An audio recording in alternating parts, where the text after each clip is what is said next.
அஸ்ஸலாமு அலைக்கும் to all. இதோ இந்த பிரம்மாண்டமான காட்சியை பாருங்கள்.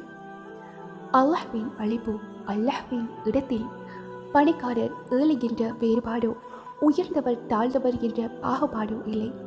அனைத்து எல்லைகளையும் கடந்து அனைவரது கண்களும் இறைவனின் இல்லத்தை நோக்கி காத்திருக்கின்றன. வெள்ளை நிற ஆடை அணிந்து நிற்கும் ஒவ்வொருவரும் இறைவனின் பார்வையில் சமமானவர்கள் என்பதை இந்த ஹஜ் பயணம் உலகிற்கு உறக்கச் சொல்கிறது. லப்பைக் அல்லாஹ் என்ற அந்த முழக்கம் விண்ணை தாண்டி ஒலிக்கிறது. இது வெறும் கூட்டமல்ல, இறைவனின் மீதான காதலின் வெளிப்பாடு. நம்மிடம் இருக்கும் அந்தஸ்து, செல்வம், தகுதி எல்லாம் நம்மை பிரித்து பார்க்கக்கூடும். ஆனால் இறைவனின் இல்லத்திற்கு முன் நாம் அனைவரும் ஒன்றுதான். துஆக்கள் அங்கீகரிக்கப்படும் இந்த புனித பூமியில் பாவங்கள் மன்னிக்கப்பட்டு தூய உள்ளத்துடன் மீண்டும் ஒரு புதிய வாழ்வை தொடங்கும் பாக்கியத்தை இறைவன் நாம் அனைவருக்கும் வழங்கட்டும். இந்த உன்னதமான ஒற்றுமை நம் இதயங்களிலும் இருக்கட்டும்.